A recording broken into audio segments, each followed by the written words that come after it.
पाकिस्तान की शहरियत दे दी जाए तो फिर वो मुसलमान नहीं है, फिर वो भारतीय शहरी है। तो ये डेफिनेशंस बदल देते हैं और कतई तौर पे ऐसी कोई बात नहीं है। हालांकि असूली तौर पे तो देखें ना, असूली तौर पे तो जो आपका दो कौमी नजरिया है उसके मुताबिक तो कोई भी भारतीय मुसलमान जो है उसको पाकिस्तान की शहरियत बड़ी आसानी से मिल जानी चाहिए।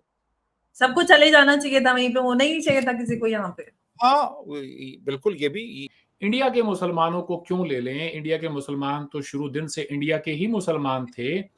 पाकिस्तान ने तो जो 25-26 साल जितना भी वक्त जो था 23-24 साल का, 47 से लेके 71 तक का मशरकी पाकिस्तान का, ईस्ट पाकिस्तान का, जो पाकिस्तानी शहरी थे जो हिंदुस्तान से हिजरत करके ईस्ट पाकिस्तान गए 1947 में अपने वतन की चाह में, जब जब ईस्ट और वेस्ट पाकिस्तान अलग हुए तो वो लोग जो कि अपने आप को पाकिस्तानी समझते थे, उर्दू स्पीकिंग थे, अपने वतन को, पाकिस्तान को अपना वतन मानते थे, उनको भी पाकिस्तान ने लेने से इनकार कर दिया। आज भी बांग्लादेश के जो कैंप हैं उनमें लाखों की तादाद में ऐसे लोग रहते हैं जिनके पास शनाख्ती कार्ड नहीं है।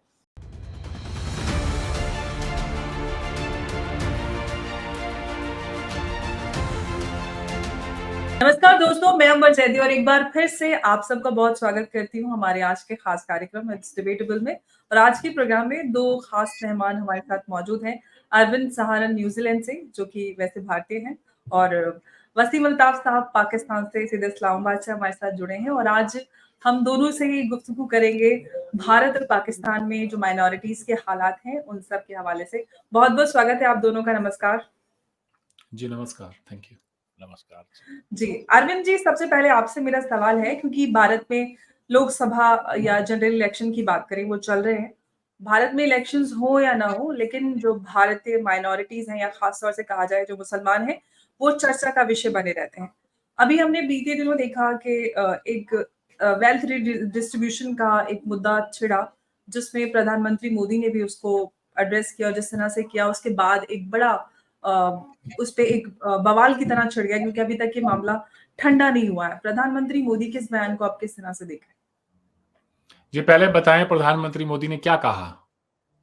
प्रधानमंत्री मोदी ने, जो कि राहुल गांधी और उनकी पार्टी की तरफ से जो वेल्थ रिडिस्ट्रीब्यूशन की बात कही गई, उसको उन्होंने अपनी तरह से रखा कि किस तरह से जो कांग्रेस है वो उसको किस तरह से रिडिस्ट्रीब्यूट करेगी, जिनके ज्यादा बच्चे हैं, जो घुसपैठिए हैं, उनमें बांट देगी, जो कि बराबर बांटने की बात कही गई थी। जी जी, मैं इस पे अगर कुछ भी कहूंगा तो लोग जो हैं तरह तरह की बातें इस पे करेंगे।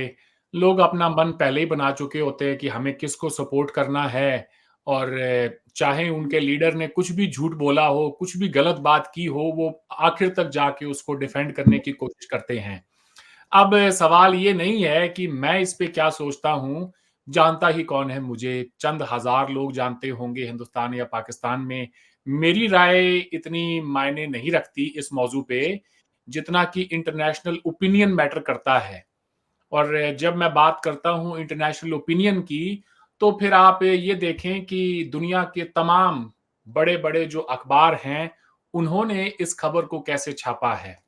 आपको और हमारे जो प्रोग्राम को देखने वाले व्यूअर्स हैं, उन्हें ज़्यादा मेहनत करनी नहीं पड़ेगी। वो अपने फ़ोन को उठाएँ, लैपटॉप, टैबलेट जो भी उनके पास हो उसे उठाएँ और इस स्पीच को दुनिया के तमाम बड़े अखबारों ने कैसे छापा है, क्या लिखा है, तो आपको सच पता चल जाएगा। सही बात तो ये है कि मोदी साहब को ये बात नहीं करनी चाहिए थी। अब ये कह देना कि जी वेल्थ रीडिस्ट्रीब्यूशन की बात है, तो इतना तो आसान नहीं है मामला। पहली बात तो कांग्रेस के मैनिफेस्टो को इसके बाद लाखों लोगों ने नहीं, करोड़ों लोगों ने पढ़ा होगा। उन लोगों ने भी जो शायद ज्यादातर इलेक्शंस के दौरान मैनिफेस्टो को पढ़ने की ज़हमत ही नहीं उठाते। तो मोदी साहब ने कांग्रेस के मैनिफेस्टो को हाईलाइट किया, लोगों ने भी जा जाके देखा, और कुछ लोगों ने तो मुझसे भी पूछा कि भाई कांग्रेस ऐसा कैसे कर सकती है? तो मैंने कहा कि आप मैनिफेस्टो पढ़ लें। तो मैनिफेस्टो में पढ़ा, वो कह रहे हैं वहां तो ऐसी कोई बात नहीं लिखी हुई कि जी बहुसंख्यक आबादी यानी हिंदुओं का जो है उनकी प्रॉपर्टी लेके और जैसे मोदी साहब ने कहा कि आपकी माताओं बहनों के मंगलसूत्र को छीन के मुसलमानों को दे दिया जाएगा।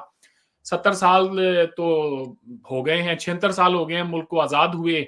आज तक तो किसी ने हिंदू औरतों का सोना छीन के मुसलमानों में बांटा नहीं है। कांग्रेस ने तकरीबन 55 साल इस देश के ऊपर हुकूमत की है, अब तक तो ऐसा हुआ नहीं है। लेकिन अब प्राइम मिनिस्टर ऐसी बातें कर रहे हैं। मुझे तो कांग्रेस के मैनिफेस्टो में वेल्थ रीडिस्ट्रीब्यूशन को लेके एक भी बात नजर नहीं आई।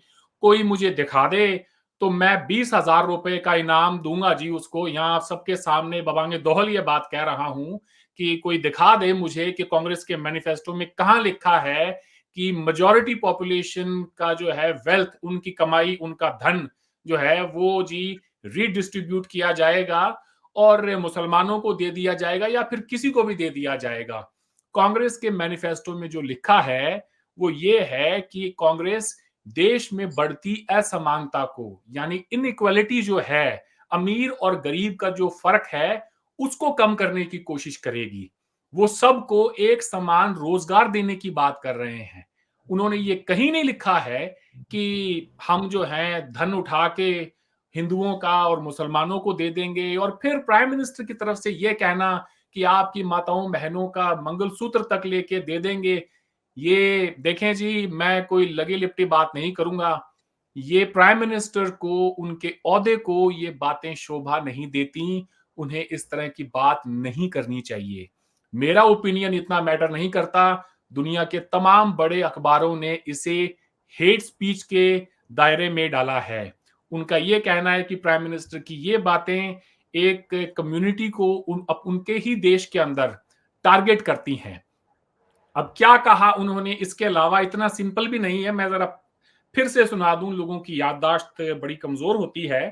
तो ये कहा है उन्होंने, और पहले जब उनकी सरकार थी उन्होंने कहा था कि देश की संपत्ति पर पहला अधिकार मुसलमानों का है। इसका मतलब ये संपत्ति इकट्ठी करके किसको बांटेंगे? जिनके ज्यादा बच्चे हैं उनको बांटेंगे। घुसपैठियों को बांटेंगे। क्या आपकी मेहनत की कमाई का पैसा घुसपैठियों को दिया जाएगा? आपको मंजूर है ये कांग्रेस का मैनिफेस्टो कह रहा है कि वो माताओं बहनों का सोने का हिसाब करेंगे, उसकी जड़ती करेंगे, जानकारी लेंगे और फिर उस संपत्ति को बांट देंगे और उनको बांटेंगे जिनको मनमोहन सिंह जी की सरकार ने कहा था कि संपत्ति पर पहला अधिकार मुसलमानों का है।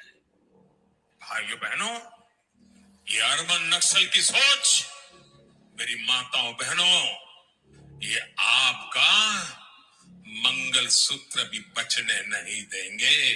यहां तक जाएंगे, मैं कहने आया हूं। साथ तो सिंपल सी बात है कि माताओं बहनों का सोना उनको देंगे जिनको मनमोहन सिंह जी ने कहा कि देश की संपत्ति पर पहला हक उनका है, मुसलमानों को देंगे।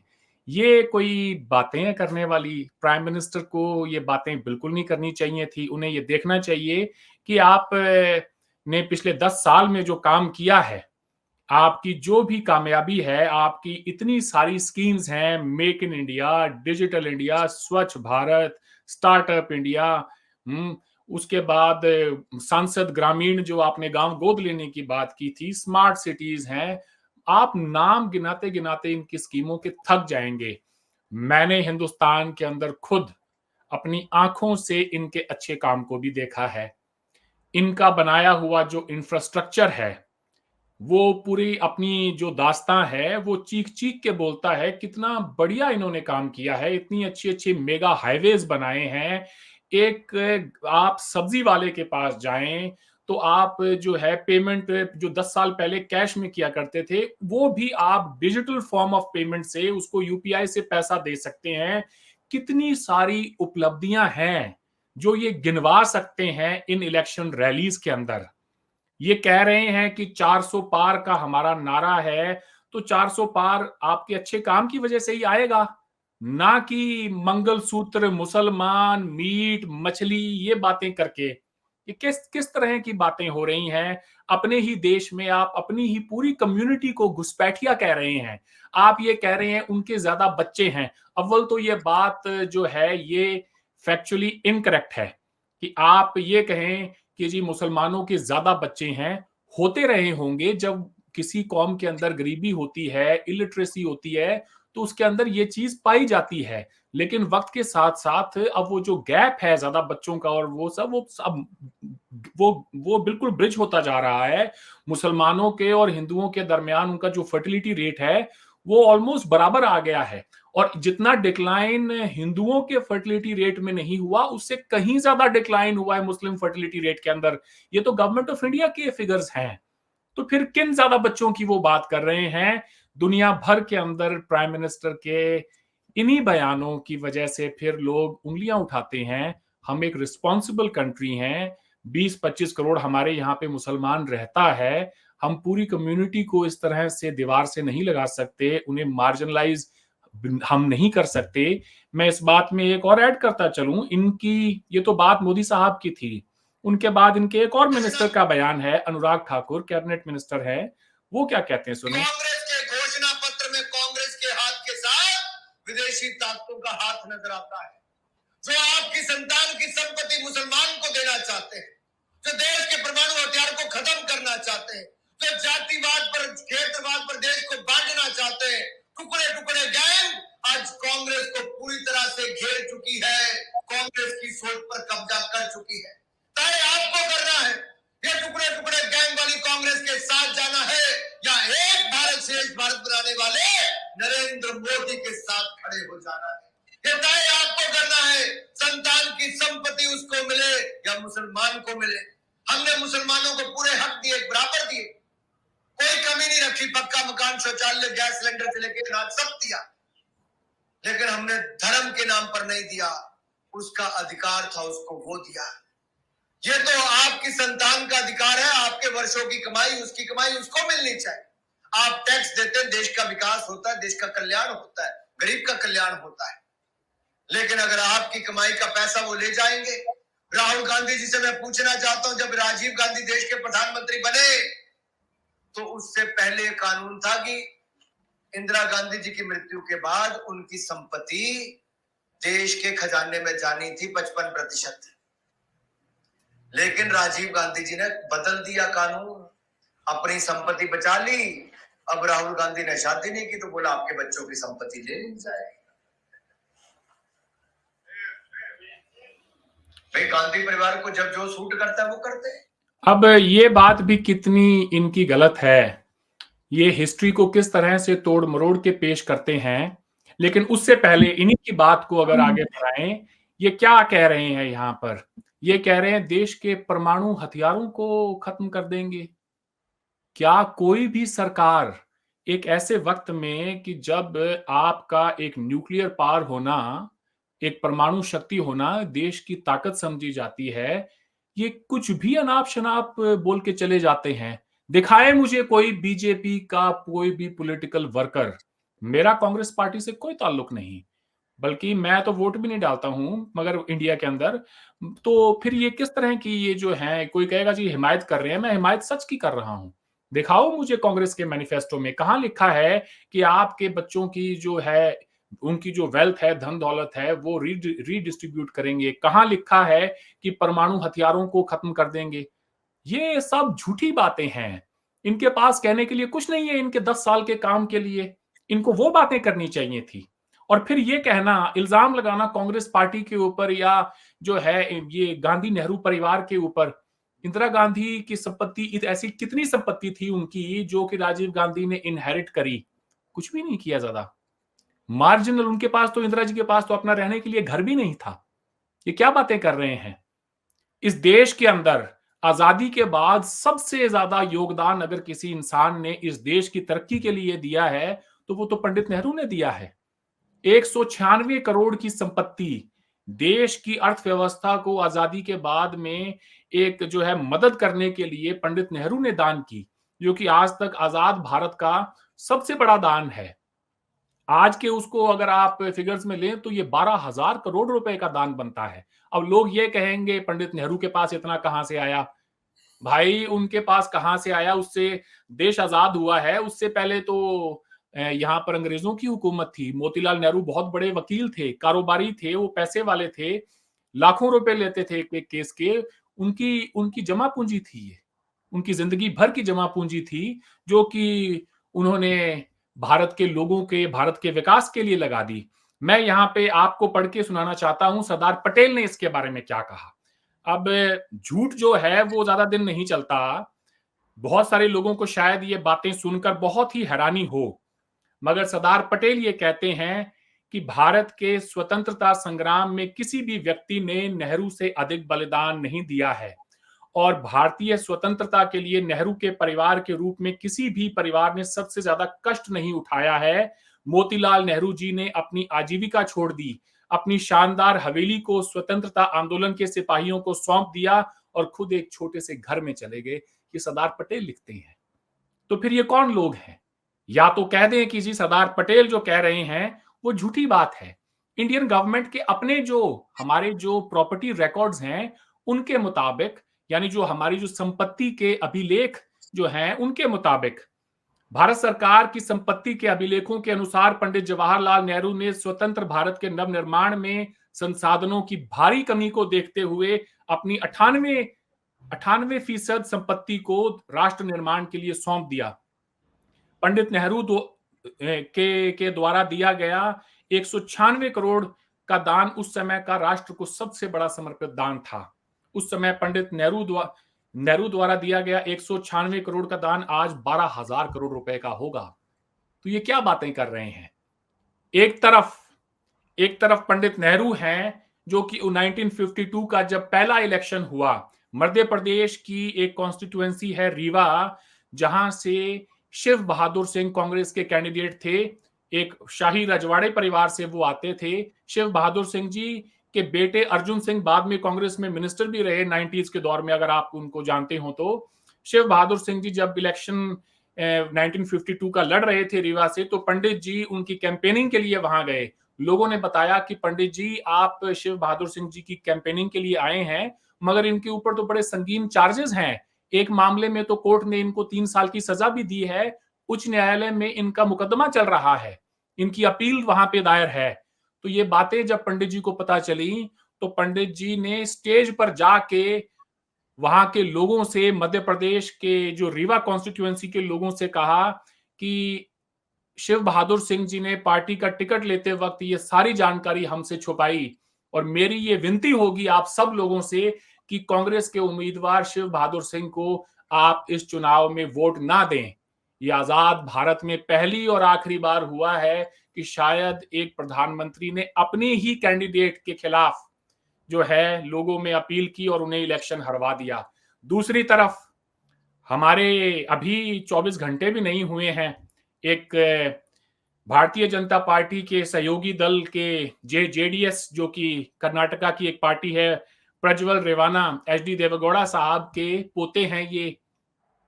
इनके फादर साहब भी एक एमएलए हैं वहां पर, ये एमपी हैं। इनकी जो है पॉलिटिकल रैली में प्राइम मिनिस्टर गए थे कुछ दिन पहले और इनके लिए वोट मांगा। 2900 से ज्यादा इनके जो हैं आपत्तिजनक वीडियोस आज पूरे देश के अंदर सर्कुलेट हो रहे हैं। इन्होंने ऐसे जो इनके घर में काम करने वाली 63 साल की महिला है जो हाथ जोड़ रही थी इनके आगे कि बेटा मुझे छोड़ दो, मैंने तुम्हें बचपन से पाला है, उन्होंने उसका भी रेप कर किया। उसके साथ भी जो है इन्होंने बहुत कुछ गलत किया। ऐसी खबरें आ रही हैं जो मैंने भी सुनी है, उम्मीद करता हूं आपने भी सुनी होंगी। और न जाने कितनी लड़कियों को, इनके पार्टी वर्कर्स हों और कितने न जाने शहर की जो लड़कियां हैं, औरतें हैं, इनके साथ में जो काम करने वाली हैं, उनको अपनी हवस का शिकार बनाया, उनके गंदे गंदे वीडियोस बनाए। 2900 से ज्यादा वीडियोस की बात हो रही है इस वक्त खबरों के मुताबिक। आप अंदाजा करें कि ये कितना बड़ा एक सेक्स स्कैंडल है जिसके ऊपर हमारे देश में कोई बात तक नहीं कर रहा। प्राइम मिनिस्टर को चाहिए कि पहले तो जो है उनके ऊपर बात करे। जी, बिल्कुल, बात तो हो रही है यहाँ पर माइनॉरिटीज़ को लेकर भी काफ़ी बात हो रही है और जो आप रेवन्ना की बात कर रहे हैं, प्रज्वल रेवन्ना, उनकी भी बात हो रही है क्योंकि जब भी इस तरह का मुद्दा आता है, महिलाओं से जुड़ा मुद्दा है, मुझे लगता है कि उस पे कहीं पे भी खामोशी रखने की ज़रूरत नहीं है और बीजेपी ने भी इस पे अपना जो रुख है, वो साफ कर दिया है कि वो इस तरह के किसी भी रुख तो कैंडिडेट या साफ कर दिया है। माफ करें, मैं आपकी बात को टोक रहा हूं यहाँ पे। सवाल ये है कि वो शख्स जर्मनी भाग गया है, वो भारत के ही किसी एयरपोर्ट से गया होगा। आप दुनिया भारत के किसी भी राज्य में चले जाएं, अगर आप देश छोड़ के जा रहे हैं कोई भी इंटरनेशनल एयरपोर्ट से, जितने भी एंट्री और एग्जिट पॉइंट्स हैं, वहां पे जो इमिग्रेशन के कस्टम्स के ऑफिशियल्स होते हैं, वो तो गवर्नमेंट ऑफ इंडिया के अंडर आते हैं। उसे देश क्यों छोड़ के जाने दिया गया? उसको रोकना चाहिए था। उसके ऊपर बड़े संगीन चार्जेस थे। बीजेपी के अपनी जो लीडरशिप है उस राज्य कर्नाटका की, उन्होंने रेड फ्लैग्स इशू किए थे इस इंसान को लेकर। उन्होंने चिट्ठियां लिखी थी अपने आला कमान को कि ये इंसान जो है, इसके ये इस लायक नहीं है कि हम इनके साथ कोई हम गठबंधन करें या इनके साथ हम कोई इलेक्शंस कंटेस्ट करें। हुँ। ये भी कि आज वो लेटर्स भी सोशल मीडिया पर हैं, खबरों में आ रहे हैं जी वो। जी, बिल्कुल। लेकिन हम माइनॉरिटीज़ की बात कर रहे थे, लेकिन माइनॉरिटीज़ के जब भी बात करते हैं भारत में, जो प्रधानमंत्री मोदी का बयान रहा, वो कहीं न कहीं उनकी इंटरप्रिटेशन कांग्रेस की जो राजनीति रही माइनॉरिटीज़ को लेकर, उसके के उस पॉइंट ऑफ व्यू से रखा गया जो समझ में आ रहा है और जितना मैं भी समझ समझ में पाई आने, हूँ। माफ करें अंबर जी, हुँ, माफ करें, मैं ये कह अपनी देना बात आपका कि वो जी, कांग्रेस के जो मैनिफेस्टो है उसकी इंटरप्रिटेशन है, वो ये कह सकते थे कि अगर कांग्रेस के मैनिफेस्टो में कुछ लिखा है तो वो साफ साफ उसको पढ़ के बता देते कि कांग्रेस के मैनिफेस्टो में ये लिखा है। उन्होंने ये नहीं कहा। उन्होंने कहा कि देश की संपत्ति उनमें बांट देंगे जिनके ज्यादा बच्चे हैं, वो जो घुसपैठिए हैं। तो अगर वो ये, अब अब लोगों ने सुन जो लीजिए। डिफेंड करने की कोशिश की और ये कहा कि जी वो उनकी बात कर रहे हैं, बांग्लादेशियों की, रोहिंग्यास की, तो आपको कहना चाहिए कि इस देश के अंदर जो बाहर से घुसपैठिए आए हैं, बांग्लादेशी हैं, रोहिंग्या हैं, उनमें संपत्ति बांट देंगे आपकी। उन्होंने ऐसा नहीं कहा। उन्होंने कहा उनमें बांट देंगे जो जिनके ज्यादा बच्चे हैं, जो घुसपैठिए हैं। माफ करें, इसकी जो इंटरप्रिटेशन है वो कोई दूसरी और नहीं बनती। इनके अपने चलिए, एक अभी पार्टी हम कैडर आगे के से जो बात करेंगे। स्टूडेंट, वसीम साहब काफ़ी देर से इंतज़ार कर रहे हैं, लगभग जी 21 जी, मिनट हो गए हैं, तो अब उनकी तरफ चलते हैं। माफ़ी चाहती हूँ वसीम साहब, काफ़ी लंबा हो गया और नहीं, नहीं, आपको कोई काफ़ी कोई इंतज़ार ऐसी बात करना पड़ा। नहीं। जी, तो हम माइनॉरिटीज़ की बात करें भारत और पाकिस्तान की। पाकिस्तान की अगर बात करें, भारत की जब भी हम बात करते हैं, तो भारत में जो भी माइनॉरिटीज़ हैं, हिंदुओं को छोड़कर मुसलमान हैं, क्रिश्चियंस और सिख, ईसाई जितने भी हैं, सबको वो बराबर के अधिकार, वो हुकूक मिले हुए हैं जो मेजॉरिटी के पास हैं। तो किसी में भी किसी तरह का कोई कॉन्स्टिट्यूशनल या इंस्टीट्यूशनल डिस्क्रिमिनेशन नहीं है। पाकिस्तान में क्या वो हुकूक माइनॉरिटीज़ को भी हासिल है जो मेजॉरिटी के पास है? जी, बिल्कुल ऐसा नहीं है। यहाँ पे माइनॉरिटीज़ के साथ ख़ासा डिस्क्रिमिनेट किया जाता है। मिसाल के तौर पे हमारा जो कॉन्स्टिट्यूशन है, उस कॉन्स्टिट्यूशन के मुताबिक कोई भी गैर मुस्लिम, नॉन मुस्लिम जो है, वो ना तो इस मुल्क का वज़ीर-ए-आज़म बन सकता है, ना इस मुल्क का सदर बन सकता है। इसके अलावा फिर कवानीन हैं, जो कि ख़ास तौर पे कुछ माइनॉरिटीज़ को टारगेट करते हैं। मिसाल के तौर पे अहमदी जो हैं, अहमदियों के ऊपर बहुत सी पाबंदियाँ हैं, यहाँ तक कि अहमदी किसी को सलाम भी नहीं कर सकते। अहमदी किसी ओपन स्पेस में कोई फंक्शन नहीं कर सकते, यानी वो इवन स्पोर्ट्स भी नहीं कर सकते, और वो अपनी जो इबादत गाहें हैं उनको मस्जिद का नाम नहीं दे सकते, और इसके अलावा बेशुमार, यानी ये वो चीज़ें हैं जो कि कानून के मुताबिक हैं, लेकिन कानून से हटके भी बहुत कुछ हो रहा है जिससे रियासत सरफ़े नज़र कर रही है। मिसाल के तौर पे गैर मुस्लिम लड़कियों को अगवा कर लिया जाता है, उनको जबरी तौर पे मुसलमान बना लिया जाता है, और जब वो एक दफ़ा मुसलमान हो जाएँ, तो फिर दोबारा उनके लिए अपना मज़हब इख्तियार करना, वापस अपना मज़हब इख्तियार करना तकरीबन नामुमकिन हो जाता है। फिर उनको धमकी दी जाती है कि ये एक इस्लाम में चीज़ मौजूद है कि जो अपना मज़हब छोड़े वो मुर्तद है, और मुर्तद की सज़ा मौत है। तो फिर बड़ा मुश्किल हो जाता है उनके लिए वापस अपना वो मज़हब इख्तियार करना। ये हो रहा है यहाँ पे। उसके अलावा फिर सोशल लेवल पे बेपनाह डिस्क्रिमिनेशन है, और ये सिर्फ इस वजह से है कि स्टेट इस चीज को पैट्रनाइज करती है। स्टेट इस चीज को पैट्रनाइज करती है और बहुत ज्यादा डिस्क्रिमिनेशन बरती जाती है लोगों के साथ। मिसाल के तौर पे अब यहाँ पे अब देखिए कि बहुत से लोग हैं अभी जो पारसी मजहब से थे, वो बहुत से अब मुल्क छोड़ के जा चुके हैं, बहुत थोड़े रह गए हैं, और उसकी वजह भी ये कि डिस्क्रिमिनेशन। जूस रहा करते थे यहाँ पे, उनकी इबादत गाहें जो हैं वो हथिया ली गई, तोड़ दी गई, नई इमारतें वहाँ बना दी गई, वो बहुत से मुल्क छोड़ के चले गए।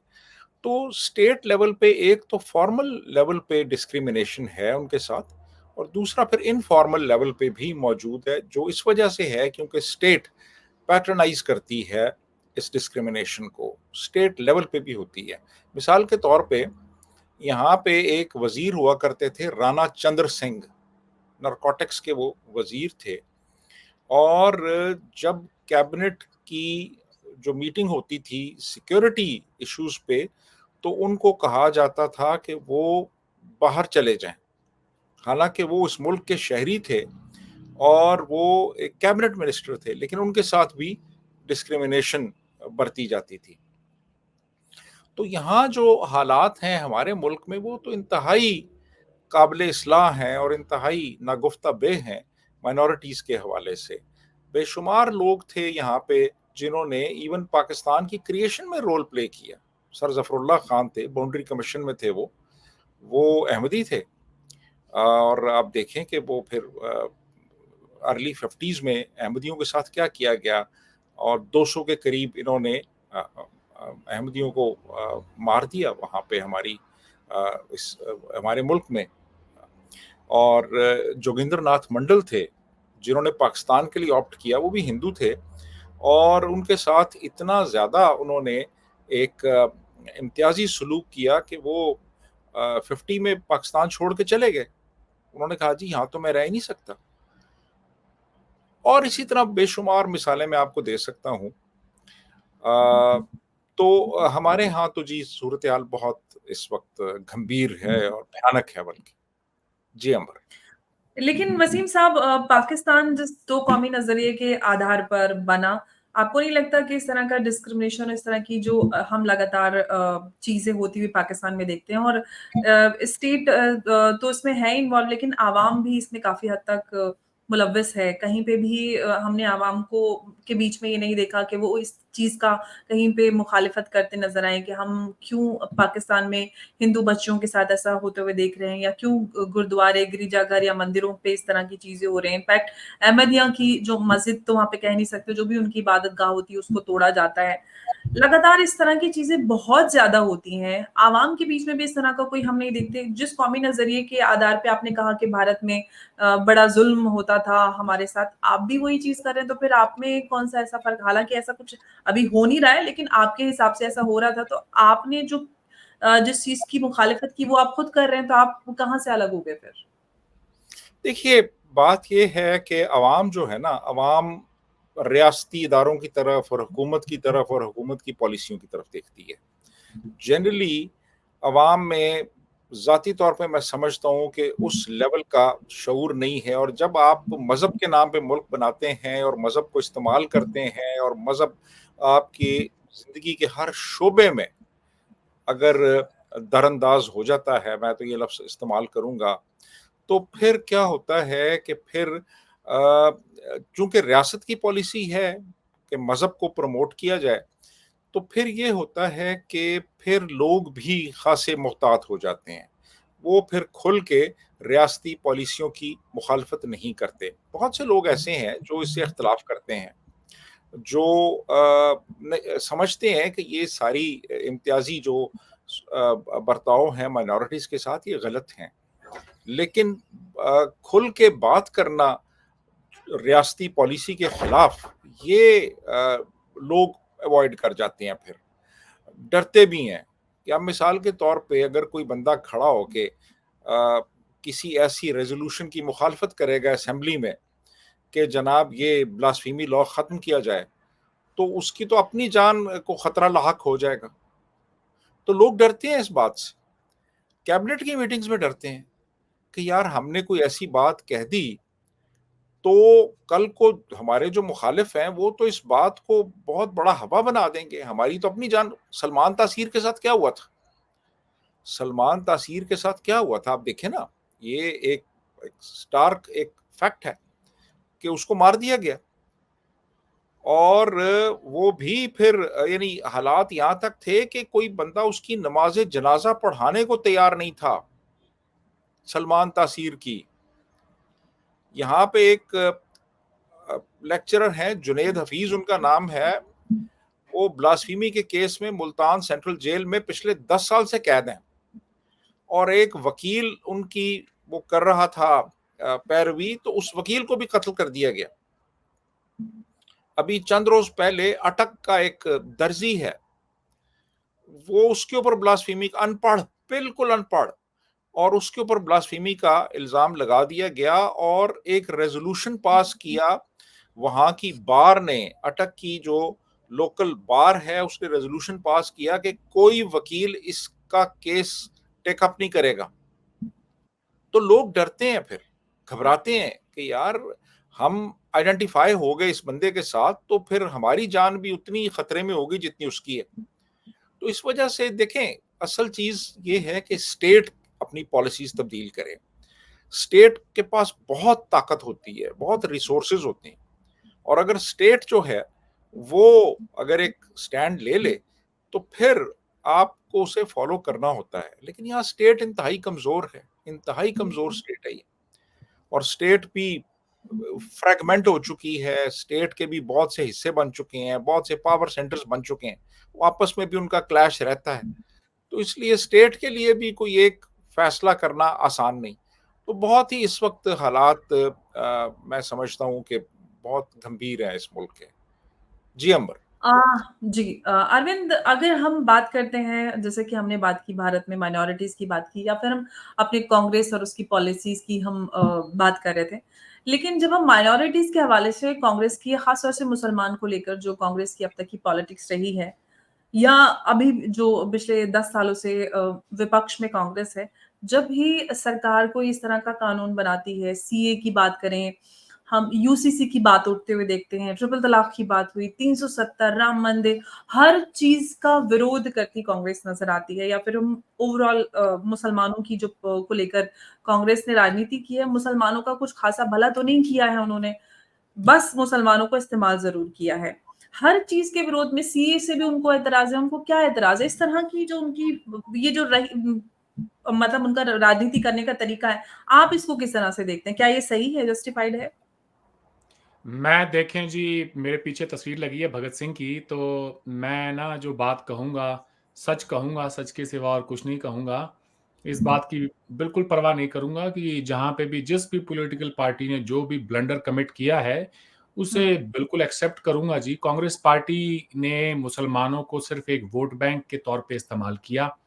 मुसलमानों ने भी खुद को वोट बैंक से आगे वो भी पूरी कम्युनिटी ने खुद को लेके जाने की कोशिश नहीं की। मुसलमानों का जो नज़रिया है, इस आउटलुक है इस पूरी दुनिया को देखने का, वो अपने आप के अंदर ही एक बहुत बड़ा उसके ऊपर सवालिया निशान है। मसलन आप किसी मुसलमान के पास जाएँ, तो उनसे पूछें कि भाई आपको क्या चाहिए? हम आपके लिए ऐसा क्या करें कि जिससे आपकी ज़िंदगी जो है बेहतर हो जाए? तो मुसलमानों के पास कोई भी पॉलिटिकल प्रोग्राम होता ही नहीं है। ज़्यादा से ज़्यादा वो ये कह देंगे कि जी इस मस्जिद की जो दीवारें हैं उन पे रंग करवा दीजिए, कोई लाइटें लगवा दीजिए, बल्ब लगवा दें, पंखे लगवा दें। ये मैं नहीं कहता, बी आर अम्बेडकर साहब कह चुके हैं। कि मुसलमानों के पास पॉलिटिकली कोई अवेयरनेस नहीं है, इस देश का, इस पूरे बड़े-सगीर के जो मुस्लिम्स हैं। ज़्यादा से ज़्यादा आज उनको क्या चाहिए, एक हलाल गोश्त की दुकान हो, पास में मस्जिद हो, बस लाइफ सेट है जी। इसके अलावा आपको इस दुनिया से दिल लगाने की ज़रूरत ही क्या है? आखिरत की तैयारी करें। जो कौम इस दुनिया के अंदर रह के ये जो इस दुनिया की तैयारी नहीं करती, उसके बारे में कोई कांग्रेस छोड़े, कोई भी पॉलिटिकल पार्टी क्यों सोचेगी? पीवी नरसिम्हा राव साहब ने तो कहा था कि अगर ये खुद ही बैकवर्ड रहना चाहते हैं, तो इनकी मर्ज़ी है। हम कोई कोई जैसे वर्कर तो है नहीं, हम एक पॉलिटिकल पार्टी को रन करते हैं। If this is what they want, let them be in this situation. तो मुसलमानों की अपनी गलतियां हैं, कांग्रेस पार्टी की भी अपनी गलतियां हैं बहुत सारी। अब कोई ये कहे कि जी सीए को लेके कांग्रेस पार्टी ने अपोज किया, आपका सवाल था। मैं तो ये कहता हूं कि अपोज बिल्कुल नहीं करना चाहिए, बल्कि पूछना चाहिए था कि बताएं जी, सीए के तहत आप अफगानिस्तान, पाकिस्तान और बांग्लादेश की जो परसिक्यूटेड रिलीजियस माइनॉरिटीज हैं, उन्हें किन रूल्स के तहत आप जल्द से जल्द उन्हें सिटीजनशिप देंगे। अगर हिंदुस्तान की हुकूमत मुसलमानों को एक्सक्लूड भी करती है सीए से, तो मैं ये समझता हूं कि ये उनका पूरा हक है। मेरे अपने प्रोग्राम्स हैं इसके ऊपर, जो कि लोग जाके देख सकते हैं। मैं आज भी उस बात पे स्टैंड करता हूं कि एक देश के अंदर कौन आएगा कौन नहीं आएगा, ये प्योरली एक एग्जीक्यूटिव का मैटर है। और देश की सरकार अगर ये तय करती है कि जी हम इसमें से मुस्लिम्स को एक्सक्लूड करेंगे, कि जो फास्ट ट्रैक प्रोसेस के तहत उनको सिटीजनशिप नहीं दी जाएगी, उन्होंने सीए से एक्सक्लूड किया मुस्लिम्स को, लेकिन ऐसा नहीं है कि मुस्लिम्स जो हैं वो इंडिया की सिटीजनशिप ले नहीं सकते। उनके लिए नॉर्मल जो पहले का जो था प्रावधान, उसके तहत वो अप्लाई कर सकते हैं। तो एक तो ये झूठ फैलाया गया, मुसलमानों की तरफ से ये झूठ फैलाया गया और इस झूठ को बेचा भी गया पूरी दुनिया के अंदर। लेकिन जो एक अहम तरीन सवाल जिसका जवाब भारतीय जनता पार्टी को बकौल एक सरकार होते हुए देना चाहिए, वो ये है कि उस वक्त ये कहा गया कि सीएए और एनआरसी दोनों को के लिए बड़ी बातें हुई और ये कहा गया कि कागज दिखाने होंगे, आपको प्रूव करना होगा कि आपका जो है इस देश से, इस धरती से कोई पुराना नाता है आपके बुजुर्गों का। तो मुसलमानों ने अजीब अजीब कुतर्क दिए, हमारे पास तो ये कागज नहीं है, वो नहीं है, ये नहीं है। तो फिर कोई पूछेगा कि भाई यहाँ पे रह कैसे रहे थे तुम 70 सालों से, अगर आपके पास इतने ही कागज नहीं है। तो मैं इस झूठ को जो है बिल्कुल इसको डिनाउंस करता हूं, ये गलत है। कागज दिखाएं, बिल्कुल करें। इस सरकार से, बीजेपी की सरकार से सवाल है कि भाई एनआरसी के मुद्दे का क्या हुआ? नेशनल रजिस्टर ऑफ सिटीजन्स जो आप बात कर रहे थे, आपने इंप्लीमेंट तो किया नहीं है अब तक। तो आपको चाहिए था कि 2024 के इलेक्शन मैनिफेस्टो में उसको अपनी जगह देते और अपने कमिटमेंट पे आप खरे जो है उतरने की का वादा करते कि हम एनआरसी भी लेकर आएंगे। सीए कब लेकर आए? 5 साल बाद, ऑलमोस्ट इलेक्शन से 2 महीने पहले सीए को दोबारा उसके रूल्स को नोटिफाई किया गया। ये पहला कानून था, जो कानून तो बन गया था, मगर उसके रूल्स क्या हैं किसी को पता ही नहीं थे। मैंने प्रोग्राम किया यहाँ पर, सुशील जी पंडित और पुष्पेंद्र जी कुलश्रेष्ठ दोनों ही हिंदू हृदय सम्राट हैं भारत के। मैंने उनसे पूछा भी था ये सवाल कि पाकिस्तान से तकरीबन 800 हिंदू यहाँ आए इस उम्मीद में कि उनको सिटीजनशिप दी जाएगी, वो 2-2.5 साल यहाँ पे जो है खवार होके और वापस चले गए बेचारे। तो हमें तो चाहिए जी, मैं तो उस बात को बड़ा एडवोकेट करता हूँ। पाकिस्तान के अंदर हिंदुओं के, सिखों के, ईसाइयों के बहुत बुरे हालात हैं। मेरे 400 से ज्यादा प्रोग्राम्स होंगे इन तमाम मौजूआत के ऊपर। मैं तो इस मुद्दे को बार बार उठा चुका हूं। जो बातें वसीम साहब ने कही, एक एक बात से मैं इत्तेफाक रखता हूं, बिल्कुल सही कहा इन्होंने। लेकिन आज गवर्नमेंट ऑफ इंडिया एनआरसी के ऊपर कोई बयान दे, कोई बताए भाई क्या करेंगे आप। घुसपैठिया कर रहे हैं जैसे कि पूरे देश के मुसलमान ही घुसपैठिए हैं, लेकिन जो असल में घुसपैठिए हैं, जो रोहिंग्या है, जो बांग्लादेशी है, उनका क्या करोगे? उनका बताओ, इन इलेक्शन की रैलियों में बता दो, ताकि हमें भी भरोसा हो कि आप जो कह रहे हैं हम आपको सवाल पूछ सकें। कल को जब आप की गवर्नमेंट हो तो हम आपसे पूछे तो सही कि आपने क्या किया एनआरसी का। एनआरसी को इन्होंने ठंडे बस्ते में डाल दिया है, उसके ऊपर कोई बात ही नहीं हो रही है। अच्छा, इसके अलावा आप ये देख लें कि जितनी भी गवर्नमेंट की जो पॉलिसीज हैं, इसमें कोई शक नहीं कि उसके बेनिफिशियरीज मुस्लिम्स भी होते हैं, इक्वल होते हैं सारे सिटीजन। जब आप सबको हर तरह से इक्वालिटी में रखते हैं, हमारा तो आइन भी पाकिस्तान की तरह जो है सड़ा गला आइन नहीं है, जो कि एक इम्तियाजी सलूक बरतता हुआ अपनी माइनॉरिटीज के साथ। हम तो बड़ा फख्र से कहते हैं कि हमारे यहाँ कोई मुसलमान है तो वो भी पाकिस्तान की तरह हम अपनी जैसे वो ट्रीट करते हैं वैसे नहीं करते। वो इस मुल्क का प्राइम मिनिस्टर बन सकता है, प्रेसिडेंट बन सकता है, आर्मी चीफ बन सकता है, और लोगों ने बड़े बड़े ओहदे पे लोग फाइज रहे हैं हमारे यहाँ पे। तो ये तो बात है जी हमारी। लेकिन आज इन तमाम बातों के अंदर गवर्नमेंट ऑफ इंडिया से मेरा सवाल है कि आप जो भी पॉलिसी लेकर आए, आप प्लीज इस देश की भलाई के लिए आप लोगों को उस पे जो है डिवाइसिव पॉलिटिक्स ना करते हुए अपनी जो आपकी असल मंशा है उसको जाहिर करें। प्रधानमंत्री जी ने लाल किले की प्राचीर से यूनिफॉर्म सिविल कोड की बात की, हम सब ने उनका भाषण सुना।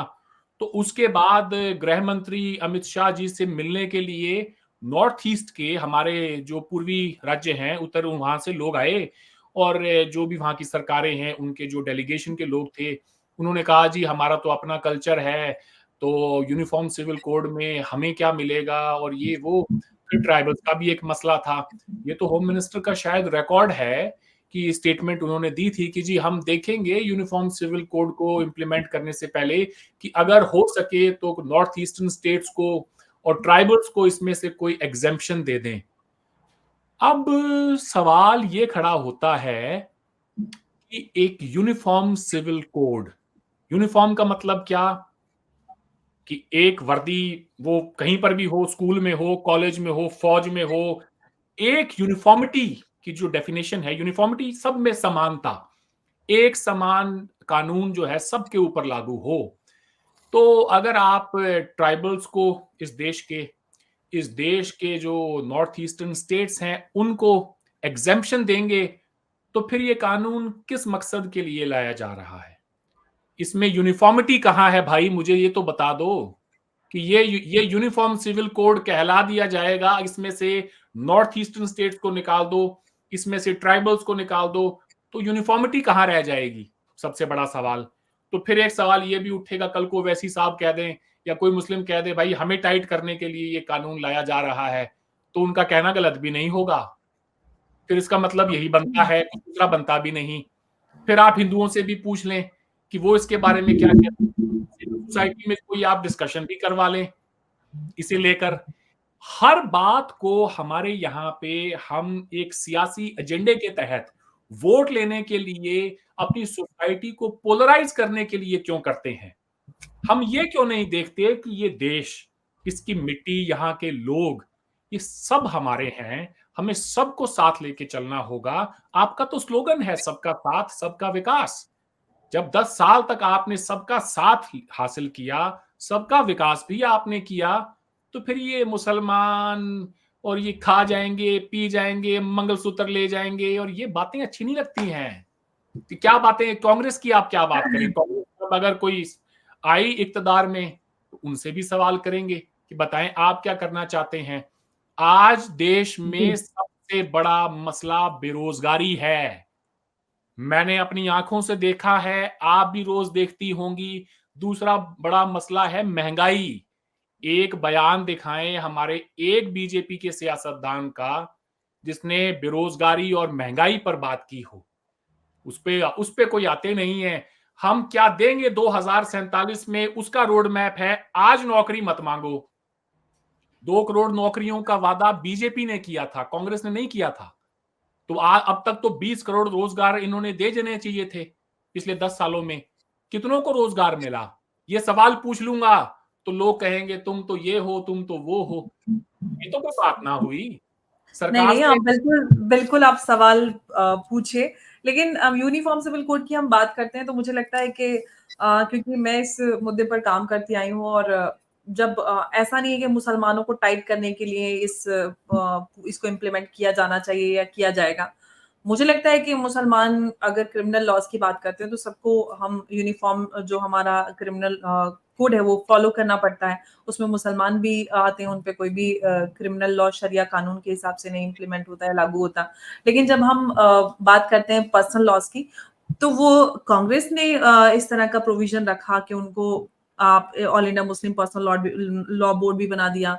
उनको मेन स्ट्रीम से नहीं जोड़ा गया कि आपको जो भारत की महिलाएं हैं, मुस्लिम महिलाएं हैं, वो भी उतनी हकदार है कि उनको वो समान और बराबरी का अधिकार मिले। और कहीं ना कहीं आज जो महिलाओं की और मुसलमान पूरे ओवरऑल समाज की स्थिति है वो इसी वजह से है, क्योंकि कहीं ना कहीं वो आज वो कहीं ना कहीं उस दायरे से पीछे नजर आते हैं, क्योंकि कहीं ना कहीं वो उन्हीं चीजों में अटके हुए हैं, एक साथ समाज में नहीं जुड़ पाए हैं, वो भाव उनके नहीं अंदर आ पाया है। तो बहुत सारे ऐसे रीजंस हैं।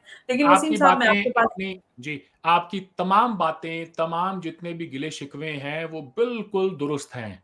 कोई जी बेवकूफ ही होगा जो आपके साथ इस मामले में जो है ना इत्तेफाकी का इजहार करेगा। मैं मानता हूं जी कि इस देश को यूनिफॉर्म सिविल कोड की जरूरत है। मसलन मैं न्यूजीलैंड में रहता हूं, क्या मुसलमान यहाँ पे 4 शादियां कर सकते हैं? बिल्कुल नहीं। क्या आप एक से ज्यादा बीवियां रख एब्सोल्युटली। सकते हैं? बिल्कुल नहीं। क्या आपके इनहेरिटेंस के प्रॉपर्टीज के लॉज अलग हैं? बिल्कुल नहीं। सबके बराबर हैं, इंडिया में भी होने चाहिए। बीजेपी को एब्सोल्युटली। चाहिए क्या? बीजेपी को चाहिए कि वो यूनिफॉर्म सिविल कोड को लेके कोई ड्राफ्ट, कोई ब्लूप्रिंट तो दे लोगों को। अभी तो कोई 10 ड्राफ्ट साल ही नहीं से है, तो पहले से कोई कुछ जी, भी 10 अज़्यूम साल से करने का चला कोई रहे हो फायदा यूनिफॉर्म नहीं है ना। Civil code. 1 minute, 1 minute. हाँ 10 साल जी। से चला रहे हैं कि यूनिफॉर्म सिविल कोड लाएंगे, लाएंगे। अरे कब लाओगे? आ जाएगा, 2047 में लेकर आप आओगे? कब ज़्यादा लेकर देर नहीं आओगे? लगेगी। मोदी जी ने कहा है कि यूनिफॉर्म सिविल कोड लेके आएँगे। खैर, 1 मिनट वसीम जी, साहब। आप देखिए, गलत बयानी बिल्कुल नहीं होनी चाहिए। जब प्रधानमंत्री कहते हो कि यूनिफॉर्म सिविल कोड आना चाहिए, 100 बिस्मिल्लाह, मैं तो कहता हूं लेकर आओ। जब पार्लियामेंट के फ्लोर पे इनसे पूछा जाए यूनिफॉर्म सिविल कोड के ऊपर, 2018 में इंडिया के बीजेपी के लॉ मिनिस्टर किरण रिजिजू ने कहा कि इस देश में ना ही तो यूनिफॉर्म सिविल कोड को लेके लोगों में कोई डिमांड है, और ना ही बकौल सरकार हम इसकी जरूरत महसूस करते हैं। इसका क्या मतलब है भाई? इसका क्या मतलब है? आप सड़क पे चलते हुए स्पीचेस में यहां वहां यूनिफॉर्म सिविल कोड करें, पार्लियामेंट में किसी ने पूछ लिया तो हाथ पांव फूल जाते हैं। क्यों? किस लिए? क्योंकि वो ऑफिशियल रिकॉर्ड का हिस्सा बन जाता है, इसलिए। वहां पे कही गई हर एक बात आपको 100 साल तक उस पे कोई जो है जवाब तलब किया जाएगा, इसलिए क्योंकि आपके आपके मिनिस्टर ने ये बयान दिया है।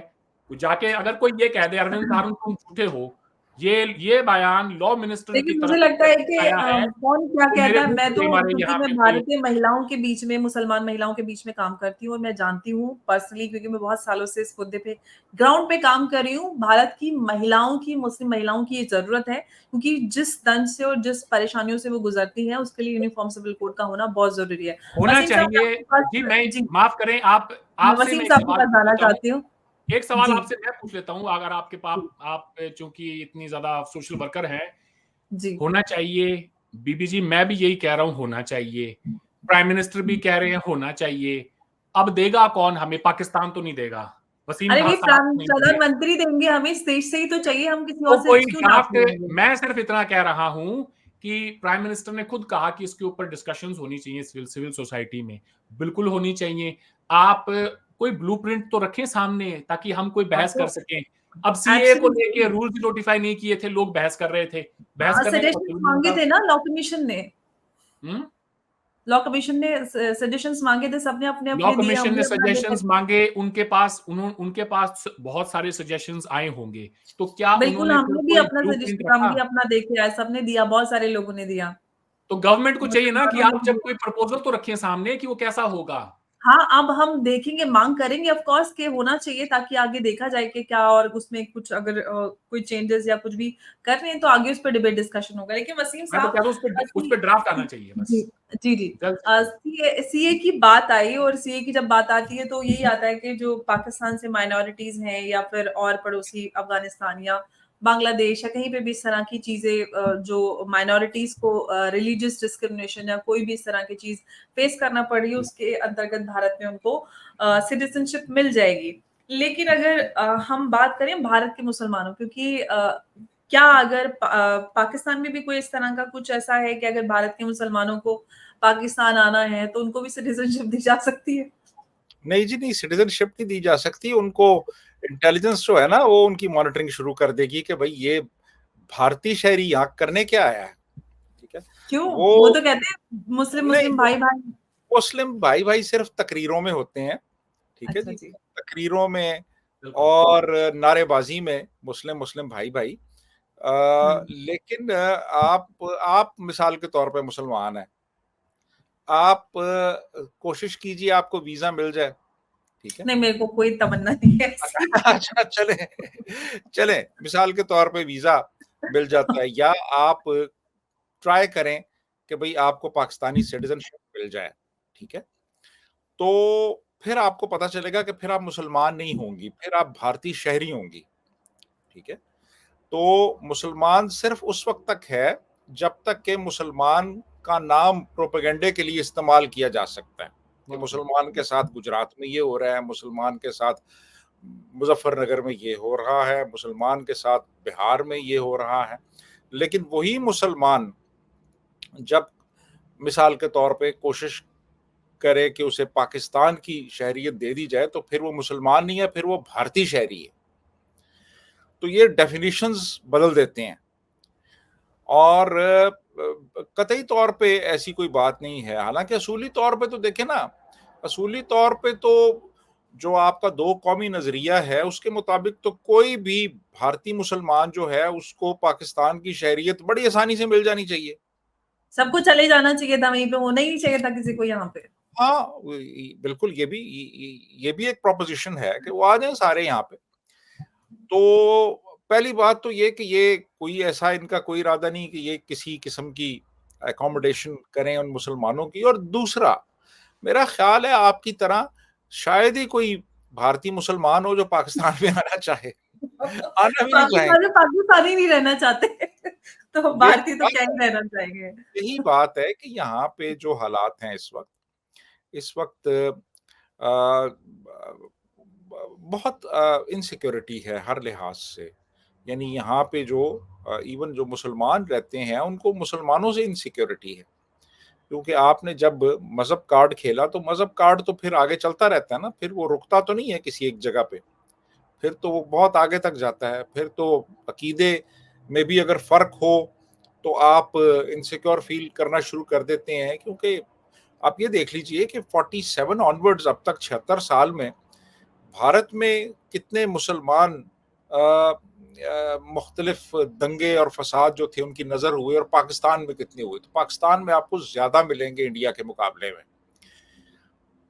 तो अब जो 80,000 ये हमारे लोग यहाँ पे हलाक हुए, उनको इंडिया ने तो नहीं मारा था ना। ये जो वॉर एंड टेरर में हुए थे वो इंडिया के साथ तो हमारा कोई उसमें मामला नहीं था, वो तो यहीं के लोगों ने मारा। ठीक है, मुसलमान थे वो। जो शिया सुन्नी फसादात हुए उसमें जो शिया हलाक हुए वो भी मुसलमानों ने, जो और कम्युनिटीज, मतलब मिसाल के तौर पे बरेलवियों और देवबंदियों की लड़ाइयाँ हुई मिसाल के तौर पे, तो वो तो यही के लोग थे ना, मुसलमान ही थे। रिलीजियस कार्ड जब आपने खेला तो फिर अब रिलीजियस कार्ड अब अपने पूरे जोबन पे आ गया है इस मुल्क में। तो ये तो सिलसिला चल रहा है यहाँ पे। जी अंबर, अरविंद कुछ ऐड करना चाह रहे थे? जी, इसमें कुछ ऐड ये करना चाहूंगा कि आपने कहा कि जी पाकिस्तान कोई प्रोविजन ऐसा कोई उनके पास भी है क्या सीए जैसा कि वो इंडिया के मुसलमानों को ले लें। इंडिया के मुसलमानों को क्यों ले लें? इंडिया के मुसलमान तो शुरू दिन से इंडिया के ही मुसलमान थे। पाकिस्तान ने तो जो 25-26 साल जितना भी वक्त जो था 23-24 साल का, 47 से लेके 71 तक का मशरकी पाकिस्तान का, ईस्ट पाकिस्तान का, जो पाकिस्तानी शहरी थे जो हिंदुस्तान से हिजरत करके ईस्ट पाकिस्तान गए 1947 में अपने वतन की चाह में, जब जब ईस्ट और वेस्ट पाकिस्तान अलग हुए तो वो लोग जो कि अपने आप को पाकिस्तानी समझते थे, उर्दू स्पीकिंग थे, अपने वतन को, पाकिस्तान को अपना वतन मानते थे, उनको भी पाकिस्तान ने लेने से इनकार कर दिया। आज भी बांग्लादेश के जो कैंप हैं उनमें लाखों की तादाद में ऐसे लोग रहते हैं जिनके पास शनाख्ती कार्ड नहीं है, जो खुद को बांग्लादेश का नागरिक नहीं कह सकते, जो कहते हैं कि हमारा वतन, हमारा मुल्क पाकिस्तान है। पाकिस्तान को तो चाहिए कि वो उन तमाम लोगों को एयरलिफ्ट करके, जिस अल्लाह और रसूल के नाम पे आपने मुल्क बनाया, कम से कम खुदारा उन लोगों को तो आप अपने मुल्क में पनाह दें जो कि आपके अपने हैं, जिन्होंने पाकिस्तान बनाने के लिए जद्दोजहद की, उनके आबा व अजदाद ने वो बकौल उनके कुर्बानियां दी हैं, तो वो तो उनको ना ला सके, वो किसको लेकर आएंगे? उन्होंने तो उसी अल्लाह और रसूल के मानने वाले ये सवाल जो मेरा इसलिए था क्योंकि अफगान मुहाजिरीन पाकिस्तान थे, जी बात तो सुने, उन्होंने तो उसी अल्लाह और जो है रसूल को मानने वाले अफगान मुहाजिरीन जो उनके यहाँ 40 साल से मुकीम थे, उनको उनको अपने निकाल मुल्क रहे में हैं। कर दिया है। उनकी आप पाकिस्तान की क्या मिसाल दें? जी, वो इसीलिए मैंने ये सवाल किया था अरविंद, क्योंकि भारत के मुसलमानों को लेकर लगातार पाकिस्तान सवाल उठाता रहता है, अलग-अलग प्रोपेगेंडा करता रहता है, कश्मीर में ये हो रहा है, ह्यूमन राइट वायलेशन हो रहा है, यहाँ पे ये हो गया, वहाँ पे ये हो गया। तो अगर आप इतने ही सगे बनते हैं, तो क्या उनको आप सिटीज़नशिप देंगे? ये सवाल इसलिए था, क्योंकि अगर नहीं, आप बिल्कुल ऐसी प्रोपेगेंडा वो उनको वो क्या मैं ये कह रहा हूँ, वो उनको क्या देंगे, वो जो पाकिस्तानी थे, जी, जो शहरी थे पाकिस्तानी, जिनके आबा व अजदाद इनफैक्ट पाकिस्तान के शहरी थे, जो वो यूपी, उनको नहीं बिहार ले से गए, सके। आज भी उनको मुहाजिर ही कहा जाता है वहाँ पे, आज भी मुहाजिर कहा जाता है। जनरल मुशर्रफ से एक दफा सवाल पूछा गया था जी कि वो जो बिहारी हैं वहां पे बांग्लादेश में, उनको आप क्यों नहीं ला रहे यहाँ पे? तो उन्होंने कहा कि हमने पाकिस्तान को भिखारियों का मुल्क नहीं बनाना। ये मुशर्रफ साहब ने कहा था। बिल्कुल है जी। मुशर्रफ साहब को पता नहीं कि बिहार क्या है और बिहार का इतिहास क्या है। अगर उनको पता होता ना तो वो पाकिस्तान का टुकड़ा लेकर आज भीख नहीं मांग रहे होते। उनको नहीं पता कि बिहार की अगर हम बात करें तो बिहार में लेवल ऑफ इंटेलेक्ट एजुकेशन, जितने भी आईएएस ऑफिसर यहाँ से निकलते हैं, जो हमारा यूपीएससी का एग्जामिनेशन होता है, तो वहां से बहुत पढ़े लिखे और बहुत नहीं, मेहनती नहीं, काबिल वो लोग निकलते हैं। नहीं, उन बिहारियों अगर की आप बात बिहारी समझते हैं नहीं, बिहारियों नहीं, को, तो ये वो आपका बिहारी नहीं, नहीं, नजरिया है, क्योंकि वो मेहनत उन कश लोग होते हैं, बिहारियों मेहनत से नहीं, नहीं, उन काम बिहारियों की करना और बात नाम नहीं हो रही बनाना थी जानते जो हैं। इंडिया के बिहार में है, वो बिहारी नहीं। ये बात हो तो रही वो भी थी तो उन यहीं से गए बिहारियों थे ना। की जो कि माइग्रेट करके बांग्लादेश चले गए, ईस्ट पाकिस्तान चले गए थे और उन्होंने अपोज किया था क्रिएशन ऑफ बांग्लादेश को, और वो आज भी वहां कैंपों में रह रहे हैं ढाका के सबर्ब्स में। उन बिहारियों की बात हो रही थी। तो तो उन्होंने यही कहा जी, यूपी बिहार वाले थे ना जिन्होंने पाकिस्तान बनाने के लिए कुर्बानी दी सबसे ज्यादा, तो ऑनलाइन इन्होंने ही काटा था। हाँ, तो मैं उन्हीं की बात कर रहा हूँ ना, वो उन बिहारियों की। तो आपने तो वो इस्तेमाल कर लिया उनको पहले पाकिस्तान बनाने के लिए, अब वो आपके काम के नहीं रहे जब आपका उनसे मतलब निकल गया। तो ये भी तो एक अलग सोच है। खैर, हाँ, ये एंडेड डिस्कशन है। मैं यहाँ पे देखें जी, पाकिस्तान एक टेस्ट केस है एक फेल्ड स्टेट का। पूरी दुनिया जी। के अंदर ना इस तरह की रियासतें बहुत कम हैं। उनकी आप जितनी मजम्मत करें उन गवर्नमेंट की पॉलिसीज की, एक फंडामेंटल फ्लॉ है उस मुल्क के अंदर। पाकिस्तान वो कंप्यूटर है जिसका मदरबोर्ड ही ना फॉल्टी है। अब जब उड़ गया, तक आप मदरबोर्ड उड़ गया। हाँ जी, जब तक आप उस कंप्यूटर के उड़ गया। मदरबोर्ड को आप फिक्स नहीं करते हैं ना, उसको रिप्लेस नहीं करते हैं, तब तक उस मुल्क में जो है ना आप कुछ सॉरी तब तक उस कंप्यूटर में आप कुछ चेंजेस नहीं कर रहे, जो मर्जी कर लें वो ठीक नहीं हो सकता। तो पाकिस्तान का एब्सोल्युटली। जो मदरबोर्ड है वही फॉल्टी है। मैं ये हाँ, कहना मदरबोर्ड चाहता उड़ हूँ गया। कि हमारे मुल्क को, पाकिस्तान को देख के एक हमारी हुकूमतों को भी एक सबक लेना चाहिए। वो सबक ये है, जब आप मुल्क को बनाने के लिए मजहब की सियासत करते हैं। अब जिन्ना साहब ने पाकिस्तान बना तो लिया, उनसे पूछा गया कि यहाँ पे कैसा इस्लाम नाफिज होगा, तो उनके पास जो भी आया उन्होंने उसको वही जो है चूरन दे दिया। ठीक है, अब जब पाकिस्तान बन गया तो आज इस्लाम के नाम पे जब आप मुल्क बनाते हैं या किसी भी मजहब के नाम पे, तो फिर पहला सवाल तो ये खड़ा होता है, भाई अब इस्लाम के दायरे में कौन कौन है और उससे बाहर कौन है। तो ये जो हमारे यहाँ पे जितने भी मकतब फिक्र हैं, उनके दरमियान जितने भी डिफरेंसेस हैं, वो कोई पाकिस्तान बनने के बाद में पैदा नहीं हुए, वो पाकिस्तान के क्रिएशन से पहले के हैं। तो बेहतर होता कि जिन्ना साहब उन तमाम सवालों के जवाब देते। अगर वो जवाब देते तो शायद पाकिस्तान बनता ही ना।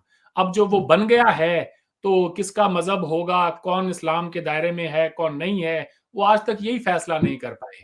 तो इसके ऊपर हमें ही जो सबक मिलता है, और जो बात शहीद आजम भगत सिंह ने भी कही, मैं यहाँ पे उनका एक कोट है जो लोगों को बताना चाहता हूं कि धर्म लोगों का निजी मामला है, किंतु जब धर्म राजनीति में प्रवेश कर सांप्रदायिकता का रूप धारण कर ले, तो उसे शत्रु मानकर उससे लड़ना चाहिए। तो मैं हर किस्म की सांप्रदायिकता को कंडेम करता हूं, फिर वो चाहे किसी रिलीजन के नाम पे हो, किसी एक खास कौम के नाम पे हो। ये तमाम चीजें जो हैं दुनिया में, इसकी मिसालें भरी पड़ी हैं कि इन्होंने सिवाय उस मुल्क का, वहां के रहने वाले लोगों का नुकसान ही किया, इसके अलावा और कुछ नहीं किया। हमारे यहाँ पर भी सियासत होनी चाहिए, लेकिन मुद्दों की सियासत होनी चाहिए। आपकी जो कारकर्दगी है, आप उसके ऊपर बात करें, किसी के मजहब को टारगेट ना करें। और यही तो फर्क था हम में और पाकिस्तान के अंदर। हम जो हाई मॉरल ग्राउंड लेते थे, बड़े अफसोस के साथ मुझे ये बात कहनी पड़ रही है कि आज प्राइम मिनिस्टर की और उनके जो कैबिनेट मिनिस्टर्स हैं, उनके जो बाकी लोग हैं पार्टी के, उनके जो बयान आ रहे हैं, हेट स्पीचेस जो हैं, एंटी मुस्लिम रेटरिक जो है, उसके बाद वो हाई मॉरल ग्राउंड लेना बड़ा मुश्किल हो जाता है। आप ठीक है जी, एक खास नजरिए को, एक सियासी नजरिए को यहाँ पे पेश करती हूँ, मगर ये फैक्ट है एक कि जिंदगी में कुछ भी हो, इंसान को हमेशा कोशिश ये करनी चाहिए कि वो एक हाई मॉरल ग्राउंड पे खड़ा हो। वो जहां पे खड़ा हो, वहां से किसी की तरफ उंगली उठाए तो वो ये देख ले अपने गिरेबान में झांक के कि कहीं मुझ में तो कोई कमी नहीं है। इस देश के अंदर मैं एज एन इंडियन इस बात पे बड़ा प्राइड लेता था और बेशुमार डिबेट्स में मैंने हिस्सा लिया, पाकिस्तान के टेलीविजन चैनल्स के ऊपर भी, सोशल मीडिया पर भी। आज मुझे कहीं ना कहीं पे जो इस तरह की जो हेट स्पीचेस आती हैं, अगर कोई मुझे बुला ले तो मेरे लिए उनको डिफेंड करना बड़ा मुश्किल हो जाता है, बैकफुट पे आ जाता हूं। और हर वो इंसान जो उस मुल्क से उसकी जो वाइब्रेंसी है, उसकी जो डेमोक्रेसी की वहां जो स्पेस दी जाती है, हर इंसान को इक्वल अपॉर्चुनिटी है, एक ऐसा कॉन्स्टिट्यूशन है जो सबको एक ही नजर से देखता है, ये सब होने के बावजूद जब वो ये सुनता है ना कि वो फलां फलां ज्यादा बच्चे पैदा करने वाले या घुसपैठिए, तो फिर शर्म आती है। ऐसी बातें करने से पहले हमारे हुक्मरानों को भी शर्म आनी चाहिए कि तुम दुनिया में क्या मुंह दिखाओगे। मुझे कोई नहीं जानता, मैंने जहां से बात शुरू की थी मैं वहीं पर ही खत्म करूंगा, लेकिन दुनिया के तमाम बड़े काबिले जिक्र न्यूज़पेपर्स में, हर बड़े चैनल में आपकी थू थू हो रही है। मैं नहीं जानता डंका कहां बज रहा है आपका। मैंने दुनिया देखी है। आप जो इंडिया के अंदर ये चूरन बांट सकते हैं कि जी डंका बज रहा है, डंका वंका कुछ नहीं बज रहा। हमारे एक क्राइसिस है बहुत बड़ा। इकोनॉमी की ये लोग बातें करते हैं, इकोनॉमी आप जितनी मर्जी दलील दे दें कि हम चौथी बड़ी इकोनॉमी बनने जा रहे हैं बहुत जल्द, पांचवी बन गए हैं।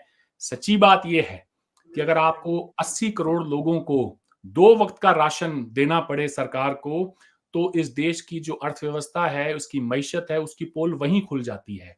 आप हमारे यहाँ पे 30% इलिटरेसी रेट है, सॉरी 30% अनएम्प्लॉयमेंट का रेट है, बेरोजगारी का ग्रेजुएट्स के अंदर। हिंदुस्तान के 90% लोग 25,000 रुपए पर मंथ, महाना 25,000 रुपए से कम कमाते हैं। इसका दूसरा मतलब ये है कि अगर आप 25,000 रुपए कमाते हैं हिंदुस्तान में आज, तो आप हिंदुस्तान के टॉप 10% कमाई करने वाले लोगों में आपका शुमार होता है। हम किन बातों के लिए प्राइड ले रहे हैं? हमारी लड़ाई आपस में नहीं है, एक दूसरे के मजाहिब से भी नहीं है।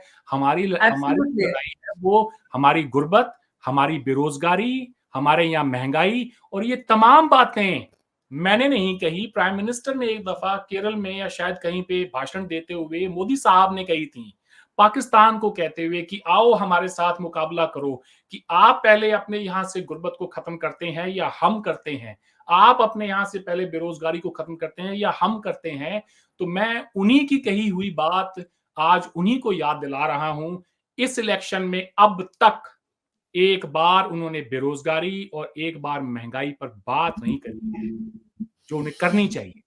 जी, लेकिन उम्मीद करते हैं कि देश से बेरोज़गारी और महँगाई जो सबसे बड़ा मुद्दा है, और मुझे लगता है कि अगर हम इन मुद्दों पे बात करें और हम अगर सुपर पावर बनने की या एक बड़ी इकोनॉमी बनने की बात करते हैं, तो इन मुद्दों को एड्रेस किया जाए और इस पे काम हो, तो तभी देश आगे बढ़ सकता है। इसी के साथ मैं आप दोनों का बहुत शुक्रिया अदा करना चाहती हूँ कि आप इस बहस में हमारे साथ जुड़े और एक अहम गुफ्तगू आप दोनों के साथ रही। बहुत-बहुत शुक्रिया आप दोनों का। नमस्कार। जय हिंद। नमस्कार।